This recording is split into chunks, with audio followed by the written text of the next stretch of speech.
हाय, मैं हूं कंचन गुप्ता। मैं हूं एक असिस्टेंट प्रोफेसर। मुझे 5 इयर्स प्लस एक्सपीरियंस है और इसके साथ ही मैंने काफ़ी सारे एग्जाम्स क्वालिफाई किए हैं, जैसे कि BITS Pilani, Sagar and NIPER and other exams and GPAT and GATE 2। आज हम बात करेंगे कि एग्जाम्स के लिए प्रिपरेशन कैसी की जाए। एग्जाम प्रिपरेशंस के लिए बेसिकली 2 पॉइंट्स का क्लियर होना बहुत ज़रूरी है। पहला स्ट्रेटजी और दूसरा revision plan. Strategy and revision plan आपका ऐसा होना चाहिए कि आप ज़्यादा से ज़्यादा देर तक बिना ब्रेन को एग्जॉस्ट किए पढ़ पाएं। So guys, firstly we will talk about the strategy part. Strategy आपको किस तरीके से बनानी है। सबसे पहले आपको अपना सिलेबस देखना है और आपको बचे हुए दिन देखने हैं कि आपके पास कितने दिन बचे हुए हैं। उन बचे हुए दिनों को अपने सिलेबस के अकॉर्डिंग डिवाइड कर देना है। फॉर एग्जाम्पल, आपके पास 6 सब्जेक्ट हैं, तो उन 6 सब्जेक्ट के अकॉर्डिंग आपके पास 6 वीक हैं, तो उन 6 वीक के अकॉर्डिंग आपको पर सब्जेक्ट का 1 वीक या 2 वीक आपके डिपेंड करता है आपके पास टाइम कितना है। उसे टाइम के अकॉर्डिंग बांटने के बाद आपका मंथली गोल डिसाइड हो गया है।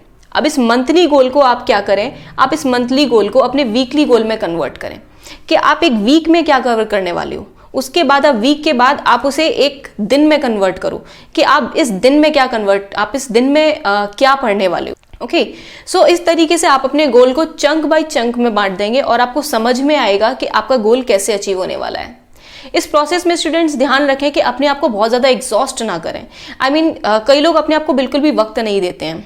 इसलिए मैं आपको सजेशन दूंगी, ये मेरा पर्सनल सजेशन है कि आप हमेशा जो आपने टारगेट डिसाइड किया है, फॉर एग्जांपल आपने 1 वीक एक सब्जेक्ट को दिया है, तो आधा दिन हमेशा एक्स्ट्रा डाल के चलें उसमें।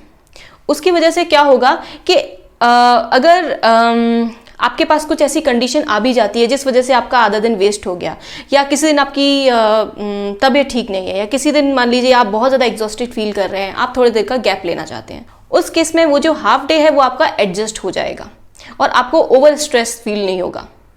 डोंट वरी, वीडियो के लास्ट में मैं आपको कुछ ऐसे भी टिप्स बताऊंगी जिससे आप बहुत कम टाइम में काफ़ी ज़्यादा रिवीजन कर सकते हैं या काफ़ी ज़्यादा सब्जेक्ट को कवर कर सकते हैं। अब स्ट्रेटेजी के हम सेकंड पार्ट पे आते हैं, जिसमें कि हमें देखना है कि हमें टारगेट्स बनाने हैं और ये टारगेट्स हमें इस तरीके से बनाने हैं कि हमें स्कोरिंग चैप्टर्स को पहले लेके चलना है। ध्यान रखिए स्टूडेंट्स, आप भले ही कितनी भी किताबें पढ़ लें, बट अगर आपने स्कोरिंग चैप्टर्स को नहीं पढ़ा है तो आपके मार्क्स हमेशा कम रहेंगे। हो सकता है आपको नॉलेज ज़्यादा हो, बट उस केस में आपके मार्क्स हमेशा कम रहेंगे।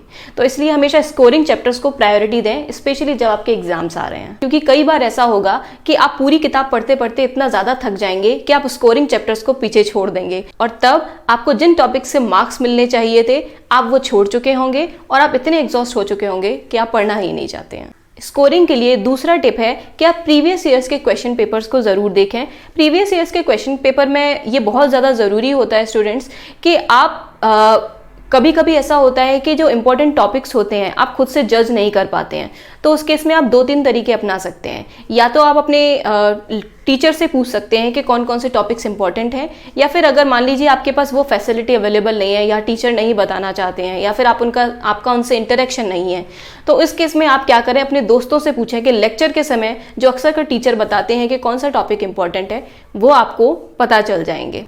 तीसरा टिप है कि आप अपनी स्लीप साइकिल का ध्यान रखें। अगर आपकी स्लीप साइकिल ठीक नहीं है तो माइंड इतना एग्जॉस्ट हो जाता है कभी कभी कि हम पढ़ने की हालत में ही नहीं रहते हैं। साइंस ये कहती है कि बेसिकली हमारा जो ब्रेन है वो 45 मिनट से ज़्यादा एक टॉपिक पर कॉन्सेंट्रेट नहीं कर सकता है। इसलिए इस प्रॉब्लम का सॉल्यूशन निकालने के लिए आप एक छोटी ही चीज़ कर सकते हैं कि जब भी आप पढ़ रहे हो और आपको टाइम हो गया है, फॉर एग्जाम्पल 45 मिनट्स या 1 घंटा हो गया है, तो उसके बाद आप थोड़ी देर का गैप ले लें। 5 मिनट्स का आप गैप ले सकते हैं। ये 5 मिनट्स के गैप में ध्यान रखें कि आप मोबाइल यूज़ ना करें या फिर आप किसी दोस्त से बातें ना करने लगें, क्योंकि इसमें आपके घंटों निकल जाएंगे और आपको पता भी नहीं चलेगा।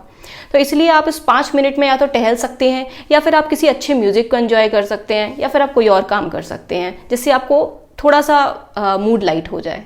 और इसके लिए आप एक और काम भी कर सकते हैं कि आप दिन में 30 से 35 मिनट का दिन में एक बार नैप ले सकते हैं। इससे आपका ब्रेन रिचार्ज हो जाएगा। कई बार आपने देखा होगा कि स्टूडेंट्स एग्जामिनेशन हॉल में जाते ही चीज़ें भूल जाते हैं। उसके 2 रीजंस होते हैं कि या तो एंजाइटी बहुत ज़्यादा होती है या फिर उन्होंने रात में अच्छे से नींद नहीं ली होती है। इसलिए आपको नाइट स्लीप पर भी ध्यान देना है, वो 6 आवर्स की मिनिमम होनी ही चाहिए।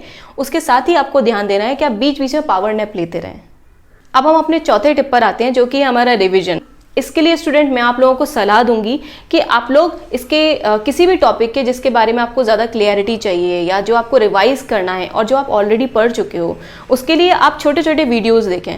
छोटे छोटे वीडियोस देखने से क्या होगा, वो रिवाइज जल्दी हो जाएगा और उसके बाद आप लास्ट में उसे लिख कर रिवाइज करें। इस तरीके से आपको वो अच्छे से याद हो जाएगा और आपके मेमोरी में बहुत लंबे टाइम तक रहेगा।